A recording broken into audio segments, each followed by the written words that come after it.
सूर्यगढ़ एक ऐसा राज्य था जहां तलवार से ज्यादा वजन शब्दों का था। अब राजा यशवर्धन बूढ़े हो चुके थे और सिंहासन पर किसी और राजा की जरूरत थी। पर राजा को दो बेटियां ही थी, देविका और समायरा। इसलिए राज्य में तलवार से नहीं बल्कि प्रश्नावली से रानी घोषित करने का निर्णय हुआ था। राजा की बड़ी बेटी देविका दयालु, शांत और सुझबुझ वाली राजकुमारी थी। दूसरी तरफ छोटी बेटी समायरा कम बोलने वाली, गुस्से वाली, फट से जवाब देने वाली राजकुमारी थी। इसलिए सब समायरा से ज्यादा देविका को बहुत पसंद करते थे। और मुख्य पात्र जो राजा के सबसे करीबी थे वो थे मंत्री जी, जो बड़े ही आत्मविश्वासु और पारखी नजर वाले थे। मेरे जीवन की साँझ नजदीक आ चुकी है। अब सूर्यगढ़ को नया सूरज चाहिए। इसलिए मैंने फैसला किया है कि आज मेरी 2 राजकुमारियों में से एक रानी घोषित की जाएगी। इसका पूरा जिम्मा मैंने आदरणीय मंत्री जी को सौंपा है। मंत्री जी जो फैसला करेंगे वो अंतिम फैसला होगा। ये मैं ऐलान करता हूं। मंत्री जी, प्रक्रिया शुरू की जाए। और अब प्रश्नावली का समय नजदीक आ गया। जो आ गया महाराज। ये राज तिलक तलवार से नहीं होगा। 3 प्रश्न पूछे जाएंगे, उत्तर जनता सुनेगी और इतिहास याद रखेगा।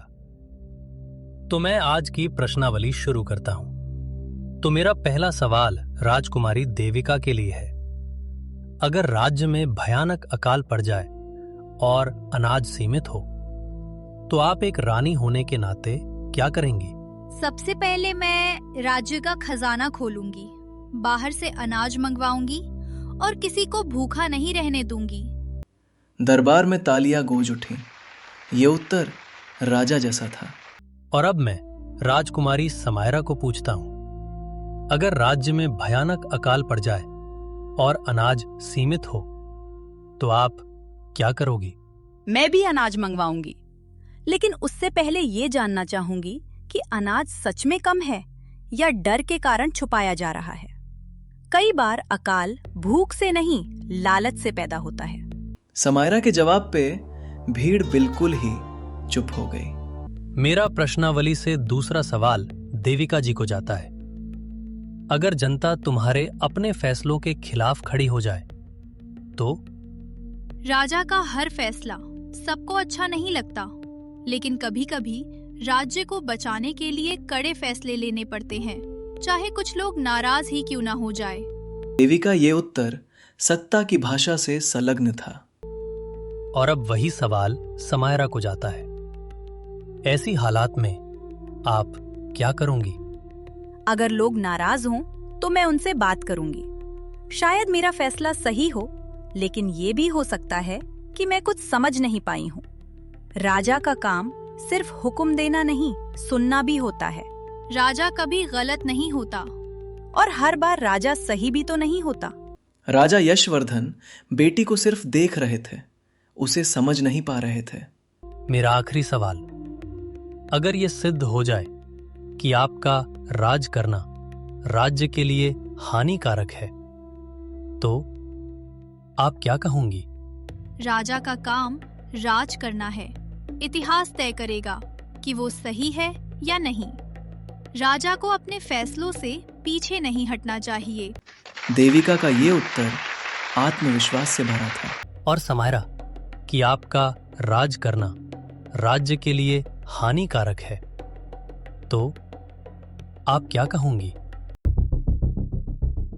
समायरा के तीसरे प्रश्न के उत्तर का सब इंतजार कर रहे थे, पर समायरा ने उत्तर नहीं दिया।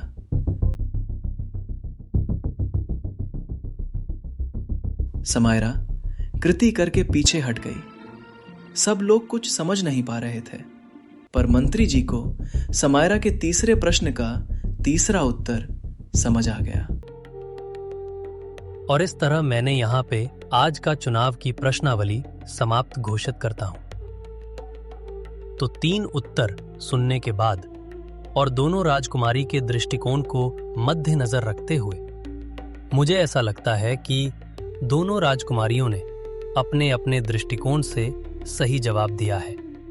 मैं आज एक महाराजा के हिसाब से नहीं बल्कि एक पिताश्री होने के नाते से बोल रहा हूं। हमेशा चुपचाप रहने वाली बालिश नन्ही राजकुमारी इतनी समझदारी रखती है, ये मैं आज ही देख रहा हूं। मुझे फक्र है मेरी दोनों राजकुमारी पे, जो एक ममता से भरी हुई रानी कहलाने के लायक है, तो दूसरी ओर कटाक्ष और त्याग की भावना रखने वाली रानी कहलाने के काबिल। एक राजा दयालु, समझदार, जनता का विचार करने वाला चाहिए, पर साथ में राजा को कभी कभी कठोर निर्णय लेने पड़ते हैं। इसलिए देविका अपने आप में एक अच्छी रानी बनने की काबिलियत रखती है और एक राजा में सही गलत के फैसले में अपने आप को भी त्याग करने की क्षमता चाहिए होती है, जो राजकुमारी समायरा में है।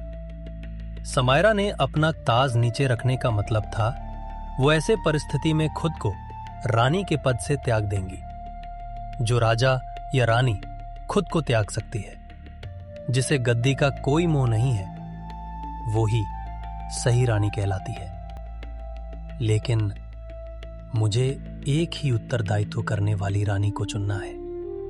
इसलिए मैं महाराज के सामने राजकुमारी समायरा को रानी और राजकुमारी देविका को राज्य का मुख्य सलाहकार घोषित करने की विनती करता हूं। मुझे मंत्री जी के निर्णय से कोई आपत्ति नहीं है, बल्कि बहुत ज्यादा खुश हूं। उन्होंने दोनों राजकुमारियों का विचार करते हुए सही निर्णय लिया। मैंने सभी उत्तर पिताश्री ने इतिहास में किए गए न्याय को याद करके दिए हैं, तो फिर मैं गलत कैसे हो सकती हूँ? और तो और मैंने हमेशा जनता का भला ही चाहा है, फिर मुझे क्यों नहीं तख्त दिया जा रहा है? और वैसे भी समायरा को तो ताज की क्या कीमत, उसने तो सीधे सीधे ताज उतार कर रख दिया। उसे इस सिंहासन की कोई कदर नहीं है।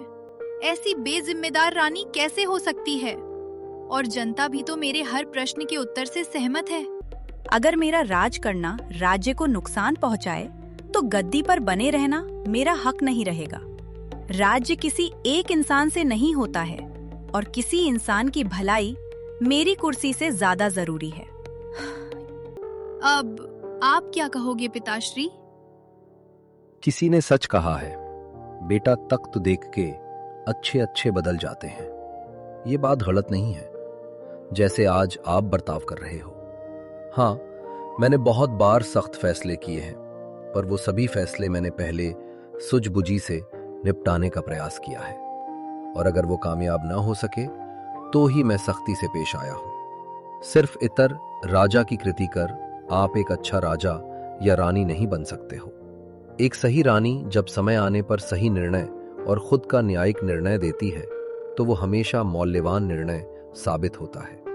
एक रानी में सख्ती, प्रेम, सच्चाई, पारखी नजर और त्याग की भावना होनी चाहिए, जो आज समायरा ने एक ही झलक में दिखा दी, तो वही सच्ची रानी कहलाने काबिल है।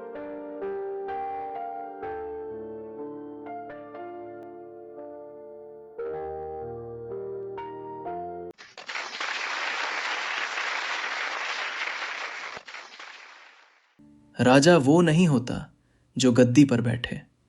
राजा वो होता है जो जरूरत पड़ने पर सिंहासन छोड़ने तक को तैयार हो जाए।